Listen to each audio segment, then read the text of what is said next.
मैं दिवाकर जब कॉलेज से घर लौटा तो बाहरी दरवाजे पर ताला पड़ा मिला। अंदर खाने की मेज पर कॉपी से फाड़े गए कागज पर लिखा था, मैं अब और सहन नहीं कर सकती, हमेशा के लिए अपने घर जा रही हूँ। वो लोग पूरी उम्र मुझे और मेरे बच्चे को पाल लेंगे। कल जो विवाद हुआ था उसी की परिणति थी यह। माना कि आज विवाद उग्र हो उठा था, लेकिन इसका यह मतलब तो नहीं कि अपना घर छोड़ दे। सलोनी के साथ शादी को 4 साल हो गए हैं। लव मैरिज की थी हमने, जिसे दोनों परिवारों ने स्वीकार नहीं किया था। हम दोनों नैनीताल में MSc में क्लास फेलो थे। जाति बंधन तोड़कर अनजाने ही एक दूसरे के दिलों में जगह बनाई थी। घर वालों के तमाम विरोधों के बावजूद मैं पिछड़ी जाति का था और सलोनी शुद्ध ब्राह्मण। मैं मानता हूँ कि इस तरह से उसने मुझे पाने के लिए कहीं ज़्यादा त्याग किया था। मुझे याद है, फाइनल ईयर के अंतिम दिनों में कॉलेज के पीछे पहाड़ की आड़ में धुंध से लिपटी सलोनी अलगाव के डर से सहमी हुई थी। उसकी आंखों में आंसू थे। मैंने घर वालों के सम्मान और अरमानों का गला घोटकर आपको चुना है। कभी मुझसे अलग मत होना। तुम्हारे लिए मैं सब कुछ छोड़ सकता हूँ, कुछ भी कर सकता हूँ। उसे बाहों में जकड़ते हुए मैंने दिलासा दिया, साथ ही यह वचन भी दिया कि उसकी खातिर अपने घर वालों को भी छोड़ दूंगा। डिग्री लेने के बाद सलोनी अपने घर चली गई और मैं अपने घर, लेकिन फ़ोन पर और कभी कभी नैनीताल में आकर दोनों मिलते रहते। बाद में सलोनी कॉन्वेंट स्कूल में अध्यापिका बन गई और मैं राजकीय इंटर कॉलेज में प्राध्यापक। दोनों के घर वालों ने हम दोनों की दृढ़ इच्छा को ध्यान में रखते हुए अपनी इच्छाओं को दबा डाला और कुछ विरोध करने के बाद विवाह कर दिया। लेकिन यह ताना देने से भी नहीं चुके कि कर लो अपनी मर्जी, दोनों को इसका परिणाम भुगतना होगा। हम अपने भावी संबंधों की मजबूती को लेकर आश्वस्त थे, इसलिए इन तानों का हम पर कोई असर नहीं हुआ। लेकिन जैसा सोचा था वैसा हुआ नहीं। साथ रहने के लिए सलोनी ने अपना स्थानांतरण मेरे पास करवा लिया। सोचा था कि हम दोनों आनंद का जीवन गुजारेंगे। कृष्णा के आने के मौक़ों पर परिवार वालों के साथ बातचीत शुरू हो गई। मुझे भी होम सिकनेस ने आ घेरा। उनके प्रति मुझे अपने कर्तव्य याद आने लगे। बीच बीच में मैं घर भी जाने लगा और वो लोग भी आने लगे। इस पर सलोनी ने थोड़े दिनों में अपना रंग दिखाना शुरू कर दिया। गाहे बगाहे उसके मुंह से विरोध के स्वर फूटने लगे। आखिर कब तक चलेगा यह? मेरे परिवार के लोग हैं, कोई गैर नहीं, उनका अधिकार है मुझ पर। लेकिन आपने तो कहा था कि उन लोगों से कोई वास्ता नहीं रहेगा। जब आपके घर वाले डेरा डालेंगे तो मेरे घर वाले भी जब तक जी चाहेगा यहाँ रुकेंगे। यह मेरा घर है, जिसे चाहूँगा वही आएगा। हिम्मत हो तो रोक कर देख लीजिए मेरे घर वालों को। सलोनी ने जल्द ही इस धमकी को चरितार्थ भी कर दिखाया। कारण पहले मेरे भैया भाभी और बच्चे आ गए। जिद में सलोनी ने अपना पूरा परिवार बुलवा लिया। दोनों परिवारों में तनातनी तो थी ही। जून के पूरे महीने खींचातानी बनी रही। जब स्कूलों के खुलने का समय आया तो दोनों परिवार लौटे, लेकिन महीने भर जो घुटन मैंने महसूस की थी वह उबल कर बाहर आ ही गई। थोड़ा सब्र करके बुला लेती तो क्या बिगड़ जाता। अपनी जिद करके ही मानी। पिछले साल की छुट्टियों का हिसाब लगा लो, तुम्हारे ही घर वाले पड़े रहे। ना जाने क्या दुश्मनी है मेरे घर वालों से। तुमसे ज़्यादा यह मेरा घर है। मेरे घर वाले आएंगे, तुम उन्हें रोक कर देखो। धीरे धीरे दोनों परिवारों का जमघट लगने लगा। कभी कभी तो दोनों परिवार एक ही समय पर आ जाते। तब हम दोनों में अघोषित युद्ध और बढ़ जाता। अतिथियों के जाने के बाद तो घर में कई दिनों तक वाक्य युद्ध चलता रहता। ऐसे ही दोनों के परिवारों के सदस्यों के आने जाने से उपजे तानों व नोकझोंक को समायोजित करते करते 4 साल बीत गए। हमारे बीच चल रही तकरार अम्मा, बाबूजी और परिवार के दूसरे लोगों से छुपी नहीं रह सकी। पिछले रविवार को जब मैं घर गया तो बाबूजी, अम्मा और बड़े भैया बोले, कैसे जिएगा ऐसे, यह औरत तो तुझे बर्बाद कर देगी, पीछा छुड़ा जैसे भी हो। इससे तो अच्छा है कि तू यहीं रहकर आ जाकर नौकरी कर ले। आने जाने में थोड़ी परेशानी तो होगी, लेकिन कम से कम मन की शांति तो मिलेगी। मैं चुप रहा, मन में भी इन बातों को लेकर। जब वापस सलोनी के पास लौटा तो वह नाराज बैठी थी। घर में कदम रखते ही बरस पड़ गई कलेजे में ठंडक। सबने जी भरकर मेरी खूब बुराइयां की होगी, उन्हीं से चिपटे रहना था तो शादी क्यों की। मैं उन्हें नहीं छोड़ सकता। तुमने तो घर में जीना हराम कर रखा है। अगर वो लोग अपनापन ना देते तो मैं कब का मर गया होता। तो रहते उन्हीं के पास यहाँ आए ही क्यों? तुम क्यों नहीं चली जाती? रात दिन मम्मी पापा रटती रहती हो, हमेशा के लिए उन्हीं के पास चली जाओ, मुझे भी शांति मिलेगी। मैं तो तुम्हारी सूरत भी नहीं देखना चाहता। कृष्णा और नौकरी की खातिर टिका हुआ हूँ। मैं बड़बड़ाता हुआ घर से बाहर निकल गया। बाहर ही खाना खाकर जब देर रात तक घर लौटा तो सन्नाटा पसरा हुआ था। सलोनी बेडरूम में लेटी थी। पता नहीं उसने खाना खाया था या नहीं। खिसियाहट में मैंने पूछना गवारा भी नहीं समझा। इसी विवाद से उपजे क्रोध को सलोनी ने दूसरे दिन मायके जाकर चरितार्थ कर दिया। एक सप्ताह तक सलोनी की कोई खैर खबर नहीं मिलने पर घर उजड़ा उजड़ा सा लगने लगा। सारी दिनचर्या ही बिगड़ गई। मैं हार कर बाबूजी और अम्मा के पास चला गया और वहीं से आ जाकर नौकरी करने लगा। अपना घरौंदा छोड़ने पर उदासीनता इतनी बढ़ गई कि उसमें दिया बत्ती करने के लिए भी जाने की इच्छा नहीं हुई।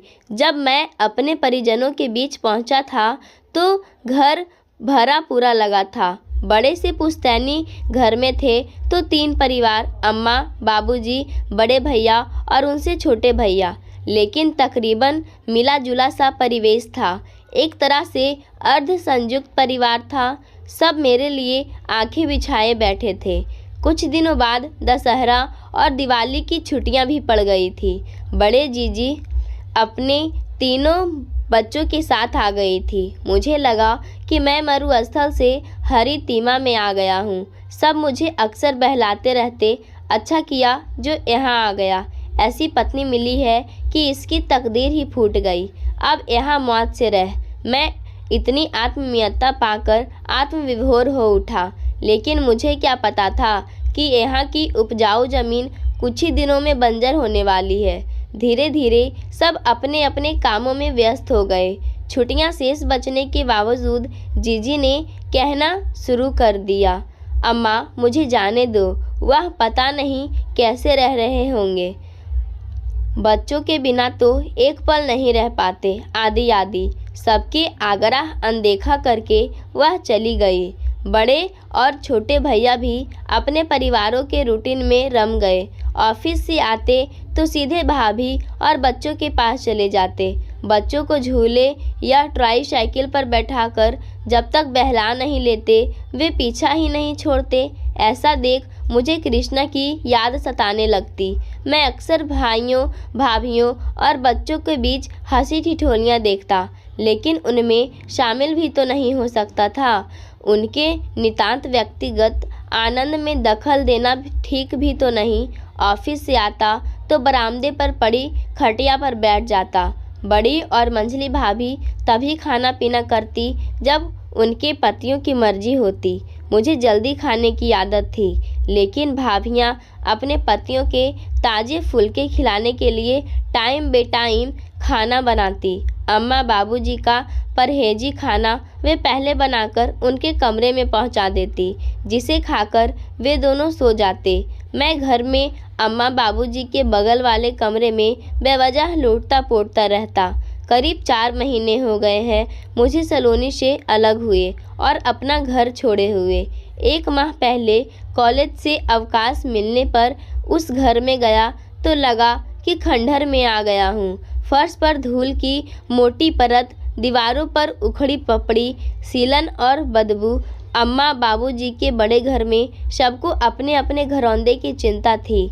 अम्मा बाबूजी, बड़े भाई भाभियाँ और बड़ी जीजी सभी अपना घर संवारने में लगे हैं। मेरा अपना घरौंदा कहाँ खो गया, यह प्रश्न मेरे अंतस को चीरने लगा है। पल प्रतिपल खाए जा रहा है। मैं सलोनी अभी अपने पति दिवाकर का घर छोड़कर 3 साल के बेटे कृष्णा के साथ मायके आई हूँ। शादी के बाद रोज रोज की कलह से तो यह होना ही था। आज सुबह विवाद ही की पराकाष्ठा से तंग आकर जब मैंने फ़ोन पर मम्मी पापा को बताया तो उन्होंने तुरंत घर आने को कहा। छोड़ ऐसे आदमी को, हमने तो पहले ही समझाया था बेटा, तू यहाँ आ जा, अपने आप अकल ठिकाने आ जाएगी। मेरे घर पहुँचते ही भैया ने कृष्णा को गोद में ले लिया। मेरा राजा बेटा है, मेरे साथ रहेगा। भाभी भी उसके गाल चूमने लगी।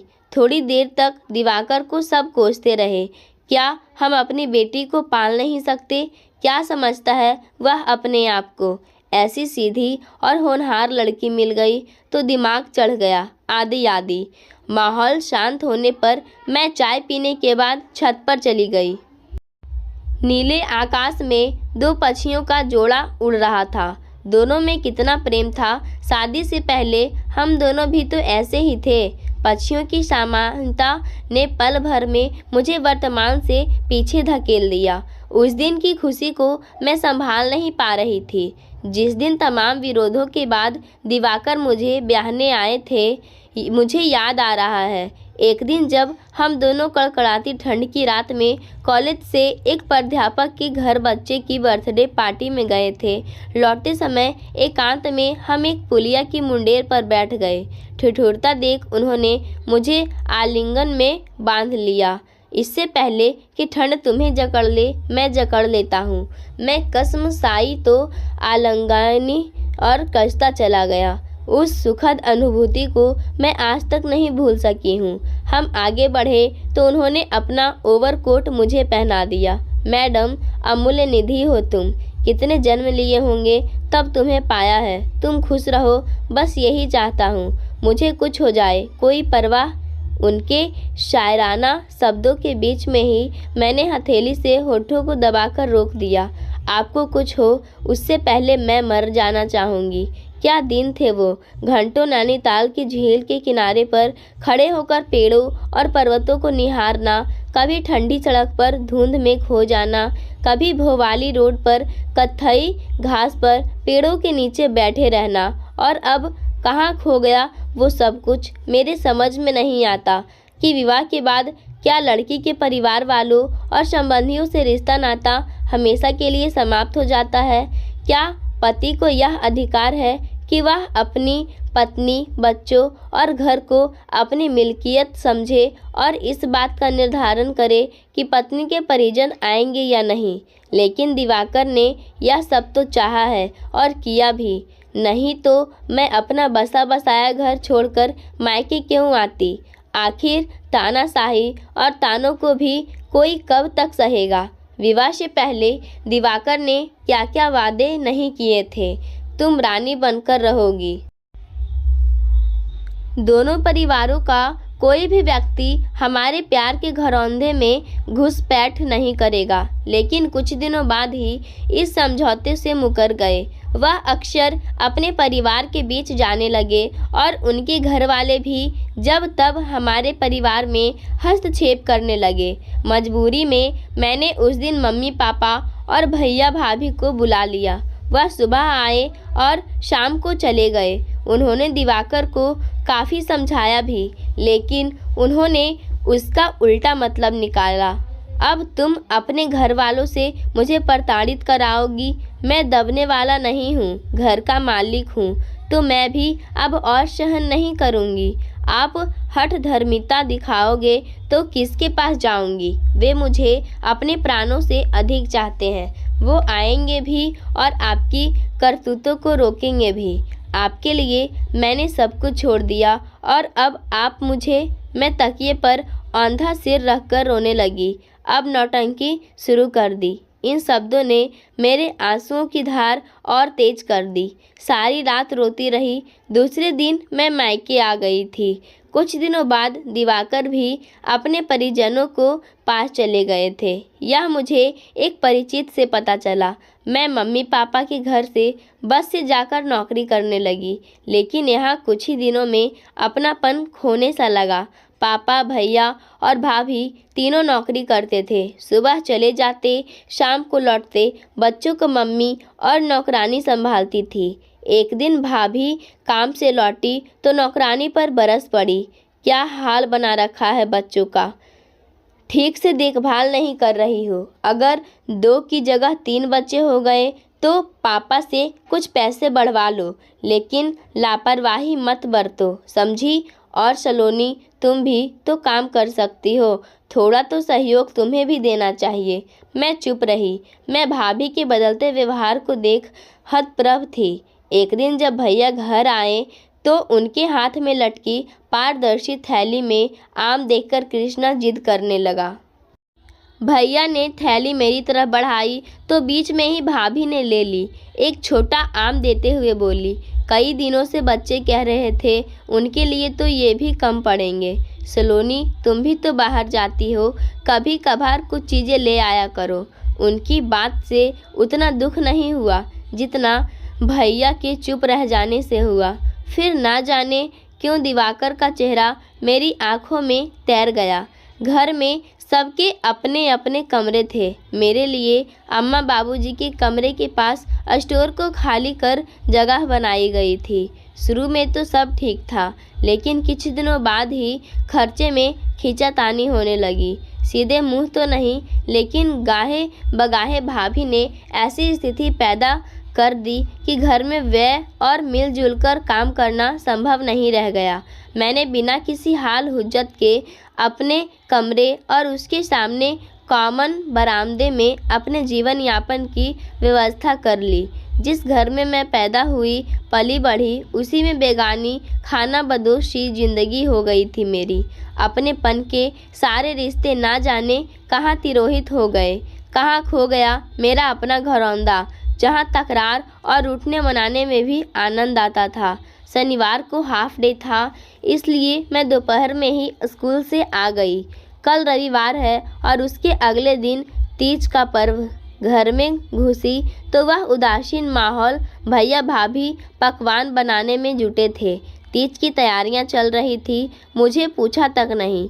मैं अपना बैग स्टूल पर रखकर कमरे में जाकर सो रहे कृष्णा के पास बेड पर औंधी लौट गई। थोड़ी देर में दिवाकर की स्मृतियां सताने लगी। मेरी आंखों से आंसू निकलकर तकिए को भिगोने लगे। सो रहे कृष्णा के चेहरा देखा, लगा जैसे दिवाकर लेटे हैं। अचानक मैंने एक दृढ़ संकल्प लिया। उठकर हाथ मुंह धोया और जरूरी सामान बैग में रखने लगी। कहीं जाना है? बरामदे में आकर मम्मी ने पूछा। सोच रही हूँ अपना घर संभाल लूँ। वहाँ अकेले रहोगी, परेशानी होगी तुम्हें, मम्मी ने कहा। उनके स्वर में अब वह खनक नहीं थी जिसके सहारे उन्होंने मुझे अपना घरौंदा छोड़ यहाँ आने को कहा था। मम्मी, खाली घर भूतों का डेरा बन जाता है। हवा धूप मिलती नहीं, शीलन और बदबू से जर्जर होने लगता है। 2 दिन की छुट्टी है, सोचा थोड़ा संभाल आऊँ। कृष्णा भी जाएगा, मेरे बिना कैसे रहेगा, सबको परेशान करके रख देगा। मैं जानती थी कि जब अपनी लाडली से कुछ ही दिनों में शव उगता गए तो कृष्णा तो उनके लिए एक बोझ ही बनता। मम्मी के साथ हो रही बातचीत भैया भाभी भी सुन रहे थे। अपना ख्याल रखना बेटा, भैया ने भाभी की उपस्थिति से डरते डरते इतना ही कहा। मुझसे नजरें ना मिले, इसलिए भाभी कृत्रिम व्यस्तता में रमी रही। जाने की कुछ खास तैयारी नहीं करनी थी, इसलिए तैयारी तो करनी थी मन को, और वह इस कैद से उड़ने को तैयार बैठा था। जब मैं अपने घर के पास पहुंची तो शाम घिर आई थी। रिक्शा छोड़ आगे बढ़ी तो अचंभित हो उठी। घर का बाहरी हिस्सा साफ सुथरा था, कमरों की लाइटें भी जल रही थी। बाहरी दरवाजे पर ताला पड़ा था, इसका मतलब कोई यहाँ रह रहा था। कोई क्यों, दिवाकर रह रहे होंगे, दूसरी चाबी तो उन्हीं के पास थी। फिलहाल किसी काम से बाहर गए होंगे। अपनी चाबी से ताला खोलकर मैं जब अंदर गई तो घर की सुंदर व्यवस्था को देखती ही रह गई।